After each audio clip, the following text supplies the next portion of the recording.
እስኪ በሉ እግዚአብሔር በሉ ሰይጣንን እንዲፈትነን ለምን ይፈቅድለታል? እግዚአብሔር መልካም ከሆነ ለምንድን ነው እንደዚህ ያለ ችግር ሲደርስብን ዝም የሚለን? ለምን ዝም ይላል እግዚአብሔር የሚል ነገር አለ። የመጀመሪያው እግዚአብሔር ባህሪው መልካም ነው። ባህሪው መልካም ነው። በሱ ዘንድ ክፉ የለም። አልወ ጽልመት ውስተ መክፈልታቲሁ። በእግዚአብሔር በባህሪው ኃጢአት የለበትም፣ ነውር ነቀፋ የለበትም። እግዚአብሔር ለሚታገሱት ሁሉ እግዚአብሔር መልካም ነው፣ በመከራ ቀንም መሸሸጊያ ነው ይላል። ሰይጣንን እንዲፈትነን ለምን ይፈቅድለታል በሚል ርዕስ ነው የምንማማረው። እስኪ በሉ እግዚአብሔር በሉ ሰይጣንን እንዲፈትነን ለምን ይፈቅድለታል? ድገሙ እስቲ እግዚአብሔር በሉ ሰይጣንን እንዲፈትነን ለምን ይፈቅድለታል? ሶስተኛ በሉ እግዚአብሔር ሰይጣንን እንዲፈትነን ለምን ይፈቅድለታል ነው። እንግዲህ መቼም ትምህርት ስንማር አንዳንድ ጥያቄ መመለስ ነው ዓላማው። ሰይጣን የሚፈጥርብንን ዓላማ መመለስ ነው። እርግጠኛ ነኝ የሁላችሁም ጥያቄ ነው አይደለም? እስቲ ነው የሚል ነው። እሺ እግዚአብሔር ይስጥልን። የሁላችሁም ጥያቄ ነው? ካልሆነ እንለፈው ርስን። የሁላችሁም ጥያቄ ነው? እሺ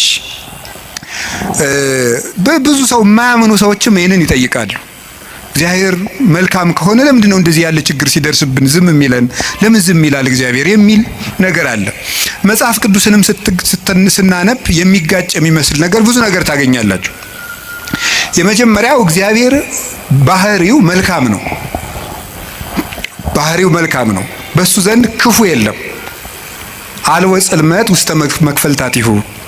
በእግዚአብሔር በባህሪው ኃጢአት የለበትም፣ ነውር ነቀፋ የለበትም። እስመ ንጹሕ አጠባያቲሁ ለእግዚአብሔር።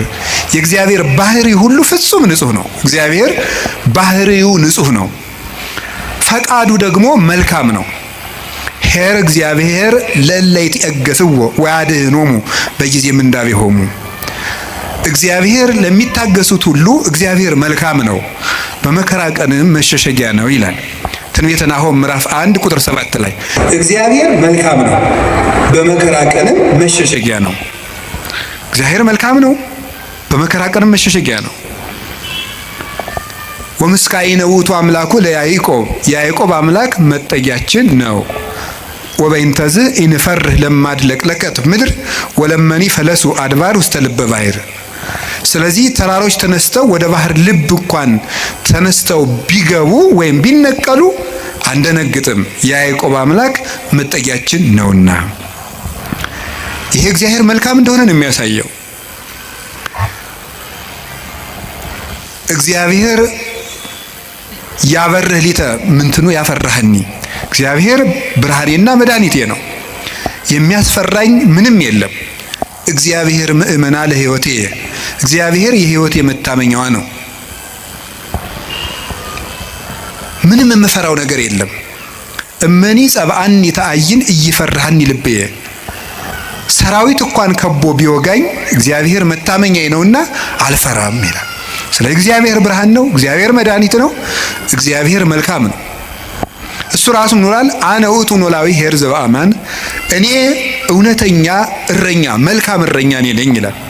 በጎ እረኛ እኔ ነኝ። እንኳን በአፋ ሆኖ መጠበቅ ይቅርና ራስን አሳልፎ በመስጠት እንኳን የሚጠብቅ እረኛ ነው እሱ። እግዚአብሔር ንጉሥ ሆኖ መጠበቁ፣ አምላክ ሆኖ መጠበቁ፣ በሰማያዊት መንግስቱ በግርማ መለኮቱ ሆኖ መጠበቁ ድንቅ ነው። ከዚያ ያለፈ ደግሞ የሚደንቀው ራሱን በመስጠት የጠበቀን እረኝነት ግሩም ነው። ለኛ ራሱን አሳልፎ መስጠቱ። እግዚአብሔር እኔ ቸር እረኛ ነኝ ብሏል። እኔ ቸር እረኛ ነኝ፣ በጎቼም እኔን ያውቁኛል፣ ድምፄንም ይሰማሉ። በእኔ በኩል የሚገባ ይድናል። እኔ የበጎች በር ነኝ። ዘዋን ታቤ ውቱ ይድን። በእኔ በኩል የሚገባ ይድናል። ይበው ወይ ወፅ፣ ይገባል ይወጣል። ወይ ረክብ ምራዬ፣ መሰማሪያም ያገኛል ይላል። ስለዚህ በጎቼ እኔን ያውቃሉ፣ እኔም በጎቼን አውቃለሁ። አልቦ ዘየሐይደኒ እምኔ፣ በጎቼን ከጄ የሚነጥቃቸውም ከቶ የለም ይላል። እንግዲህ እግዚአብሔር ጠባቂያችን ነው፣ እረኛችን ነው፣ መልካም ነው፣ ቸር ነው። እግዚአብሔር ሰው እንዲጠፋም አይፈልግም። ኢፈነወ እግዚአብሔር ለወልዱ ከመ ይትሐጐል ኩሉ ዓለም አላ ከመ ይሕየው። እግዚአብሔር ዓለሙ ሁሉ እንዲድን እንጂ እንዲጠፋ ልጁን አላከውም ይላል። እግዚአብሔር ዓለሙ ሁሉ እንዲድን ነው እንጂ እንዲጠፋ አይፈልግም። ቅድምም ብፁዕ አባታችን እንደጠቀሱልን ጢሞቴዎስ ምዕራፍ 2 ቁጥር 1 ላይ ሲናገር ዘይፈቅድ ይሕየው ኩሉ ዓለም ዘአነ ቀዳሚሆሙ ለኃጥአን፣ የኃጥአን መጀመሪያቸው የምሆን እኔንም ጨምሮ ዓለም ሁሉ እንዲድን የሚወድ እግዚአብሔር ይላል ቅዱስ ጳውሎስ። ዓለም ሁሉ እንዲድን የሚወድ እግዚአብሔር የሚወደው ዓለም ሁሉ እንዲድን ነው። ወይኩን ፈቃድከ እንላለን። ፈቃድህ በሰማይ እንደሆነች እንዲሁም በምድር ትሁን እንላለን። ቅዱስ ዮሐንስ አፈወርቄን ሲተረጉም ፈቃዱስ ለእግዚአብሔር ድህነት ዓለም ውእቱ ይላል። ፈቃድህ ይሁን እያልን እንጸልያለን። ፈቃዱ ምንድን ነው ይልና የእግዚአብሔር ፈቃዱ ዓለም እንዲድን ነው ይላል። ሰዎችን ሁሉ ይወዳል፣ ለፍጥረት ሁሉ ይራራል። እግዚአብሔር ፍጥረትን እግዚአብሔር እንኳን እሱ ይቅርና ቅዱሳን ቸሮች ናቸው። የቅዱሳን ቸርነት ከሰው አንሶ እስመ ነፍሰ ጻድቅ ይትራራ ላዕለ ነፍሰ እንስሳው፣ የጻድቅ ሰው ነፍስ ለእንስሳ እንኳን ይራራል ይላል። ጻድቅ ለእንስሳ እንኳን የሚያዝን ነው። እግዚአብሔርን ተውት። አንድ ሰው እግዚአብሔርን መምሰል ሲጀምር ለእንስሳ እንኳን የሚያዝን ይሆናል። ለእንስሳት የሚያዝን ይሆናል። ዛሬም ድረስ አሉ ለእንስሳት የሚያዝኑ። በገጠር ያሉት ያዝናሉ። የከተማው ሰው እንጃ ያላውቅም፣ ከተማ ስለማልኖር። የገጠር እናቶች ጤፍ እንኳን ሲያበጥሩ ለወፎቹ ይተውላቸዋል፣ እንዲለቅሙ ይተውላቸዋል። ለዝንጀሮ ይተዋል። በኦሪት ዘዳግም ማለት ቃርሚያ በቃረምክ ጊዜ አዝመራህን ጨርሰህ አትጨደው፣ ለድሃና ለአውሬ ተው ተብሏል። ርኅራኄ የብሉይ ኪዳንም የሐዲስ ኪዳንም አስተምሮ ነው። ጥጃውን አርደህ በእናቱ ወተት አትቀቅለው ይላል። የቸርነት ስራ ነው ይሄ። ርኅሩህን ነው። በእናትና በልጅ መካከል ገብተህ ጭካኔን አታድርግ ማለት ነው። እናትና ልጅን መለየት ጭካኔ ስለሆነ እግዚአብሔር እንኳን ለሰው እናትና ልጅ ይቅርና ለእንስሳት እናትና ልጅነት የሚያዝን ርኅሩህ ነው እግዚአብሔር። ለእንስሳቱ ርኅራኄ ሰርቶላቸዋል። አህያውን ያለ መጠን እንዳይጭኑት ስርዓት ሰርቷል እግዚአብሔር። በሬና በሬ እንዳይዋጋ ስርዓት ሰርቷል። አንዱ በሬ የአንዱን በሬ ወግቶ እንዳይገድል ኦሪት ዘጸአት ምዕራፍ 21 ላይ እንደተጻፈልን። ስለዚህ እግዚአብሔር ለእንስሳት እንኳን እንድናዝን ፈጥሮናል። ለሁሉ ልክ መልክ ሰጥቶ ነው የፈጠረ እግዚአብሔር። ሁሉም እንኳን እሱ የእሱ ቅዱሳን እሱ የፈጠረው ፍጥረት እንኳን መልካም ነው። 6 ቀን የፈጠረው ፍጥረት ሁሉ ወሬ እግዚአብሔር ከመሰናይ እግዚአብሔርም ያ መልካም እንደሆነ አየ እያለን የደመደመው የፈጠረው ፍጥረት ሁሉ እግዚአብሔር መልካም ነው። እንግዲህ እግዚአብሔር መልካም ከሆነ ቸርም ከሆነ እንዳንጠፋም የሚፈልግ ከሆነ እንድንድንም የሚፈልግ ከሆነ ቸር እረኛችንም ከሆነ እሱን ከተጠጋን ምንም የሚነጥቀን ከሌለ በሱ ስም እያመንን እሱን ጥግ እያደረግን የሱን ስም እየጠራን እየጸለይን እያስቀደስን በጎው እግዚአብሔር የኪዶ ክፉ ይደርስብናል የሚል ጥያቄ ሁላችንም እንጠይቃለን። ዲያብሎስ ራሱ ክፉ ነገርን ያመጣና እግዚአብሔር ቸር ከሆነ ክፉ ነገር ለምን አመጣብህ ብሎ ደግሞ ይጠይቀናል። ለዚህ መልስ ያጣች ነፍስ በእግዚአብሔር ተስፋ ቆርጣ ትኮበልላለች። ለምንድን ነው እግዚአብሔር የማያዝንልኝ? አንዳንድ ጊዜ ደግሞ እንደውም በተለይ ያሁኑ ትውልድ ምን ብሎ ሊጠይቅ ይችላል? ቆይ እግዚአብሔር በእኔ ስቃይ ደስ ይለዋል ይላል። እግዚአብሔር በእኔ ስቃይ ደስ ይለዋል ወይ? ለምንድን ነው እኛ ስንሰቃይ ዝም የሚለው የሚል ጥያቄ። እዚሁ ጋር የሚያያዝ አንድ የመጽሐፍ ቅዱስ ጥቅስ ላንሳላችሁ። አነ ውእቱ ፈጠርኩ ብርሃነ ወገበርኩ ጽልመተ።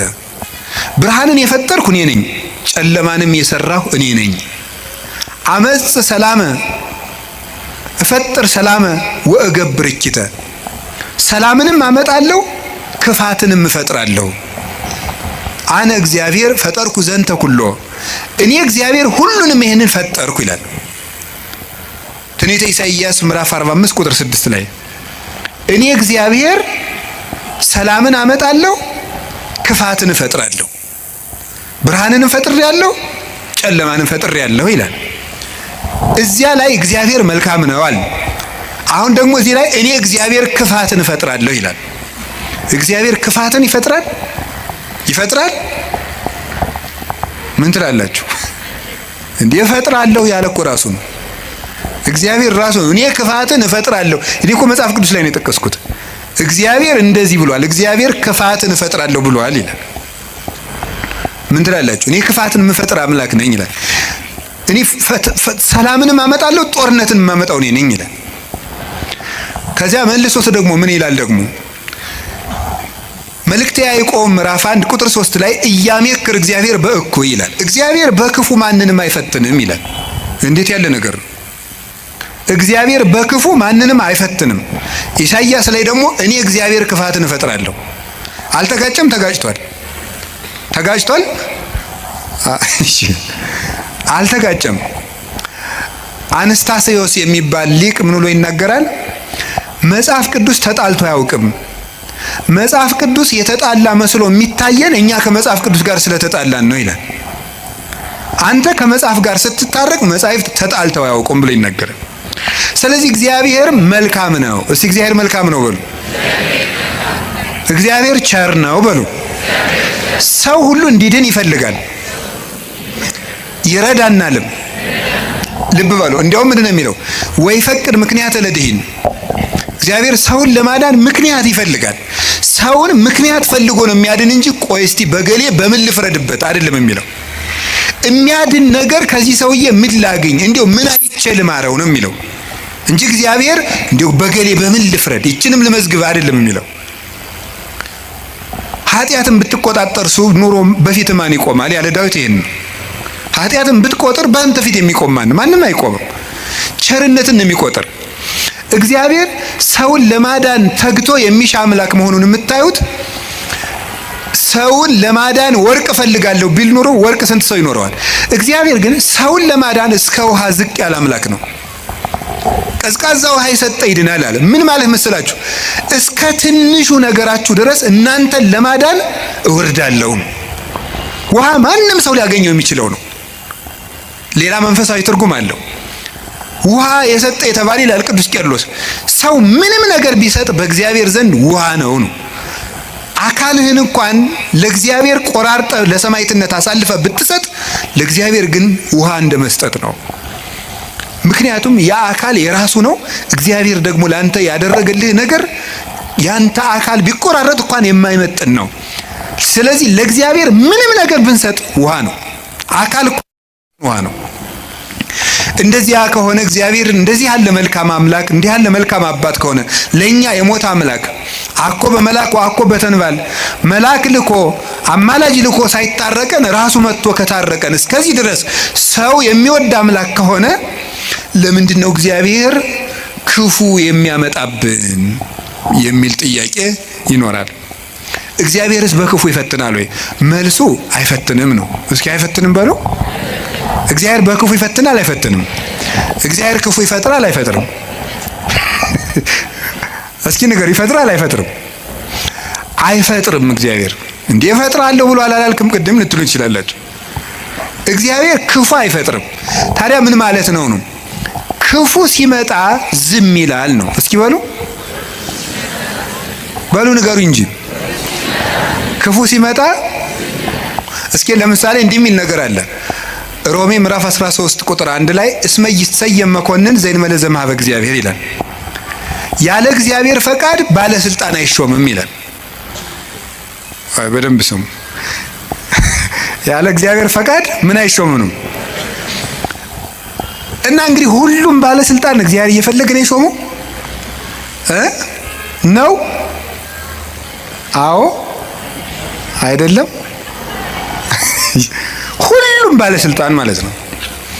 እንደው የዛሬዎችን መገምገም ከፈራችሁ የድሮዎችን ገምግሙ፣ ችግር የለም። እውነቴን እኮ ነው ማለት ነው። ቢያንስ የድሮዎቹ መጥተው ምንም አያረጉንም ማለት ነው። ስለዚህ የድሮዎቹን መገምገም ትችላላችሁ።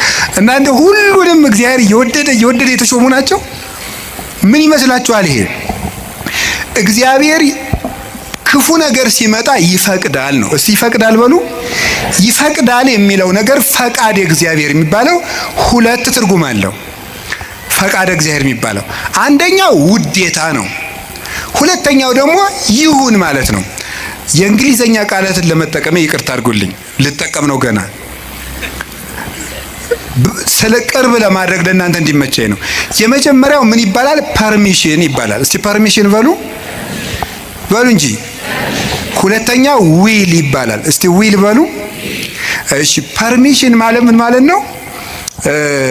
እናንተ ኃጢአት ስትሰሩ እኔም ስሰራ እግዚአብሔር ይፈቅድልናል። ምን ማለት ነው ይሄ? ይፈቅድልናል ማለት እግዚአብሔር እኔ ኃጢአት ስሰራ ደስ ይለዋል ማለት ነው። ይሄ ምን የሚባለው? ፐርሚሽን ይባላል።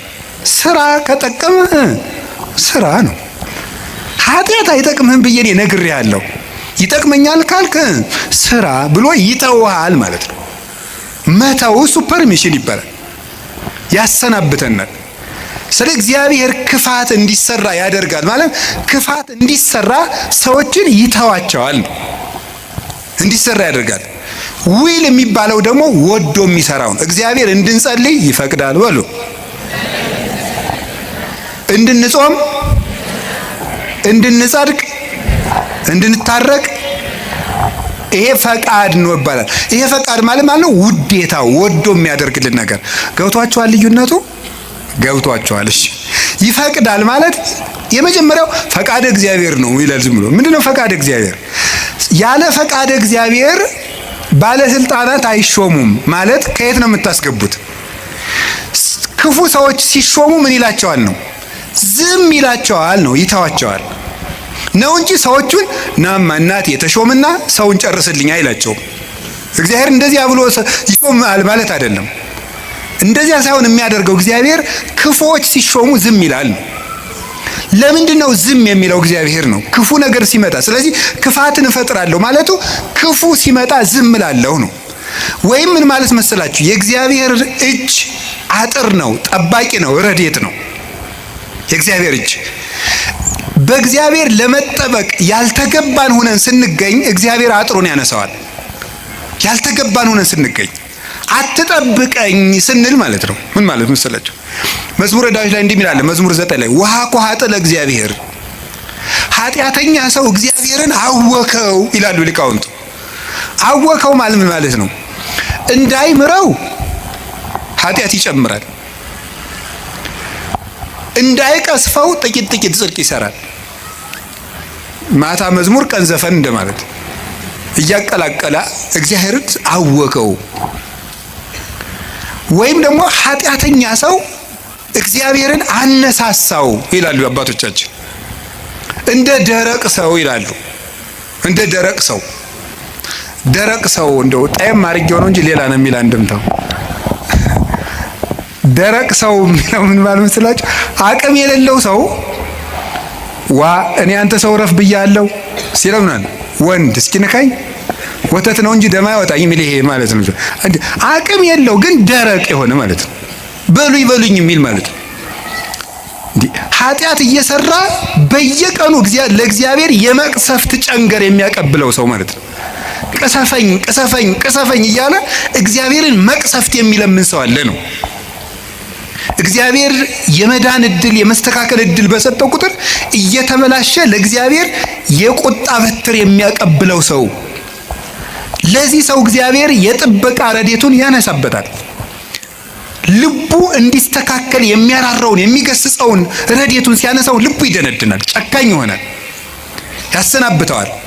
ያን ጊዜ ሰዎች በሙሉ አራዊት አጥር ሲነሳላቸው በተከፈተ ቤት ውስጥ ገብተው እንደሚሰለጥኑት ሁሉ እግዚአብሔር ረድኤቱን ከኛ ላይ ሲያነሳ አራዊት የሆኑ ሰዎች በስልጣን ሊሆን ይችላሉ፣ በጭካኔ ሊሆን ይችላሉ፣ መጥተው እንዲሰለጥኑ ያደርጋቸዋል ማለት ነው።